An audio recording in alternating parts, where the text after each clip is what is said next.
नमस्ते बच्चों। आज हम हिंदी सुलभ भारती 5वीं कक्षा के तीसरे पाठ की ओर बढ़ेंगे। इस पाठ का नाम है योग्य चुनाव और इस पाठ की लेखिका है सुधा शर्मा।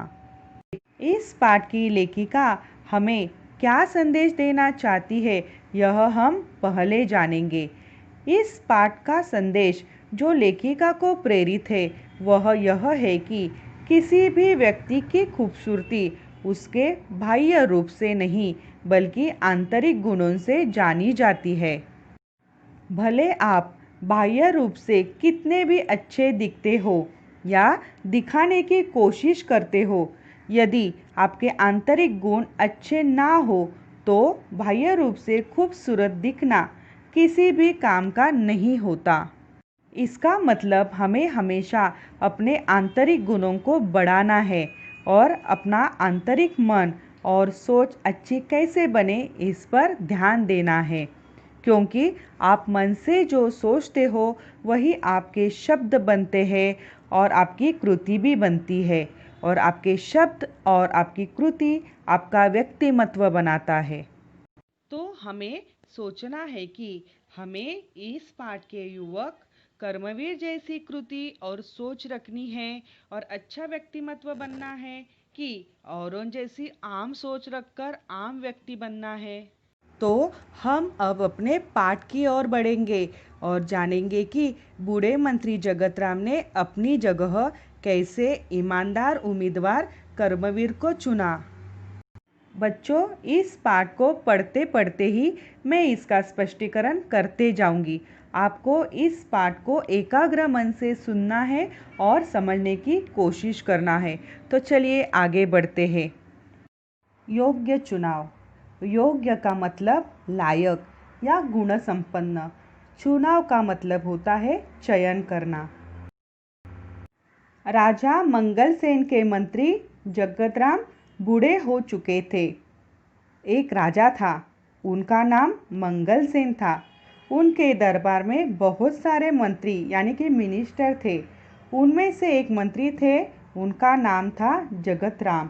वह बूढ़े यानी वृद्ध हो चुके थे। उन्होंने राजा से स्वयं को सेवामुक्त करने की विनती की। स्वयं यानी खुद, सेवा मुक्त यानी नौकरी से छुटकारा देना, विनती करना यानी प्रार्थना करना।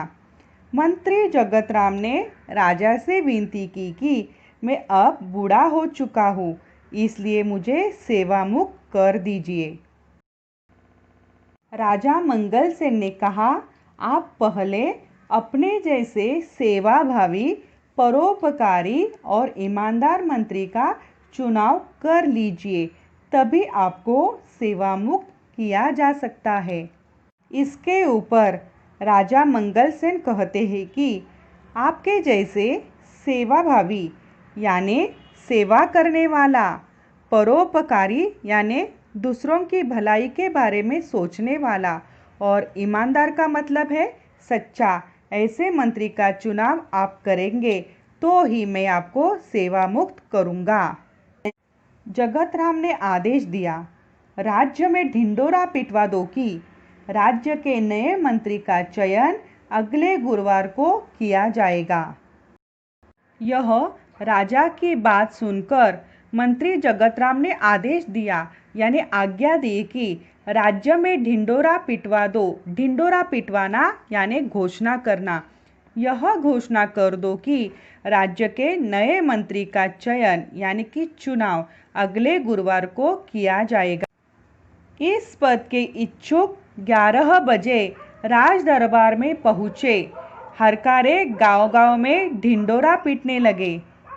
इस पद के इच्छुक यानी अनुकूल, तत्पर व्यक्ति जो होंगे वह 11 बजे तक राज दरबार में पहुँचे। हरकारे यानी दूत यानी कि डाकिया, वह गांव-गांव जाकर ढिंडोरा पीटने लगे कि नए मंत्री का चुनाव अगले गुरुवार को 11 बजे होने वाला है। चयन वाले दिन राज दरबार की ओर जाने वाले मार्ग पर सुबह से ही नवयुवकों की भीड़ लग गई थी। चयन वाले दिन यानी जिस दिन नए मंत्री का चुनाव होने वाला था, उस दिन सुबह से ही राज दरबार की ओर जाने वाले मार्ग यानी रास्ते पर नवयुवकों की यानी नौजवान या जो तरुण लोग थे उनकी भीड़ लगी हुई थी। सैकड़ों की संख्या में युवक दरबार की ओर जा रहे थे। इसी रास्ते पर एक तरफ एक वृद्ध हताश सा बैठा था। सैकड़ों की संख्या में युवक यानी नौजवान दरबार की ओर जा रहे थे और इसी रास्ते पर जहाँ से यह युवक जा रहे थे वहाँ एक वृद्ध यानी कि बूढ़ा व्यक्ति हताश यानी नाराज होकर बैठा था। उसकी बैलगाड़ी का एक पहिया रास्ते के किनारे कीचड़ में फंस गया था। उस वृद्ध के बैलगाड़ी का एक पहिया यानी कि व्हील कीचड़ यानी गीली मिट्टी जो चिपकने वाली जो मिट्टी होती है उसमें वह पहिया फंस गया था। वृद्ध ने कई बार पहिया कीचड़ से निकालने की कोशिश की पर असफल रहा। उस वृद्ध ने कई बार पहिए को कीचड़ से निकालने की कोशिश की, लेकिन वह कीचड़ से बाहर नहीं निकाल सका यानी कि वह असफल रहा। मंत्री पद के अनेक उम्मीदवारों ने राज दरबार जाते समय यह दृश्य देखा पर किसी ने भी वृद्ध की सहायता नहीं की। मंत्री पद के लिए यानी चुनाव के लिए जो उम्मीदवार राज दरबार की ओर जा रहे थे उन्होंने यह दृश्य यानी कि नज़ारा देखा, लेकिन किसी ने भी उस वृद्ध की सहायता यानी मदद नहीं की। उम्मीदवार युवकों में एक था कर्मवीर। कर्मवीर निर्धन परिवार का प्रतिभाशाली नवयुवक था। चुनाव के लिए जो युवक राज दरबार की ओर जा रहे थे उसमें एक युवक था, उसका नाम था कर्मवीर। कर्मवीर निर्धन यानी कि गरीब परिवार का प्रतिभाशाली यानी गुणी या होशियार नवयुवक था। वह तेजी से राज दरबार की ओर जा रहा था। उसी समय बैलगाड़ी वाला वृद्ध एक बार फिर पहिया कीचड़ से बाहर खींचने का प्रयास कर रहा था। वह तेजी से यानी जल्दी जल्दी से राज दरबार की ओर जा रहा था। उसी समय जो वृद्ध रास्ते पर हताश सा बैठा था वह उस बैलगाड़ी का पहिया उस कीचड़ से निकालने का प्रयास यानी प्रयत्न कोशिश कर रहा था। यह दृश्य देखकर दरबार पहुंचने की चिंता न करते हुए कर्मवीर सीधे कीचड़ में उतरा। जोर लगाकर उसने बैलगाड़ी का पहिया कीचड़ से बाहर निकाला। वृद्ध ने उसे ढेरों आशीर्वाद दिए, फिर इनाम में कुछ रुपए देने चाहे, पर कर्मवीर ने विनम्रता से मना कर दिया। जब यह दृश्य कर्मवीर ने देखा तब दरबार जाने की चिंता यानी कि फिक्र न करते हुए वह सीधे कीचड़ में उतरा। जोर लगाकर कीचड़ में से उसने पहिया बाहर निकाला। वृद्ध ने उसे ढेरों यानी बहुत सारे आशीर्वाद यानी कि ब्लेसिंग दिए और इनाम में यानी बख्शिश में उसे कुछ रुपए देने चाहे, पर कर्मवीर ने विनम्रता से यानी नम्रतापूर्वक रुपए लेने से मना कर दिया। देर हो जाने की आशंका से भागते दौड़ते कर्मवीर दरबार पहुंचा। वह हाफ रहा था। देर हो जाने की आशंका से यानी डर से या भय से भागते दौड़ते कर्मवीर दरबार पहुंचा। वह हाफ रहा था यानी कि जोर जोर से सांस ले रहा था। उसके कपड़े कीचड़ से सने थे। सारे उम्मीदवार उसे देखकर हंसने लगे। उसके कपड़े कीचड़ से सने थे यानी कीचड़ से भरे हुए थे, क्योंकि कीचड़ में उतरकर बैलगाड़ी का पहिया उसने बाहर निकाला था। उसको देखकर सारे उम्मीदवार हंसने लगे, क्योंकि उसके कपड़े कीचड़ से भरे हुए थे और वह वैसे ही राज दरबार में आया था। तभी बैलगाड़ी वाला वृद्ध भी वहां पहुंचा। वह वृद्ध कोई और नहीं बल्कि स्वयं मंत्री जगतराम थे। उन्होंने सारी घटना राजा को सुनाई। फिर जगतराम ने राजा से कहा, महाराज, कर्मवीर में वे सारे गुण हैं जो राज्य के मंत्री के लिए आवश्यक है। मंत्री जगतराम ने जो घटना रास्ते पर घटी हुई थी सब वह राजा को सुनाई यानी बताई। और मंत्री जगतराम ने राजा से कहा कि महाराज, कर्मवीर में वे सारे गुण हैं, गुण यानी सब विशेषताएं हैं जो कि राज्य के मंत्री के लिए आवश्यक यानी जरूरी है। सारी बातें जानकर राजा मंगलसेन बहुत प्रसन्न हुए। उन्होंने कहा, जो सामान्य आदमी की पीड़ा से दुखी होता है, उसे दूर करने का प्रयास करता है, वही राज्य के ऊंचे पद पर बैठने का अधिकारी होता है।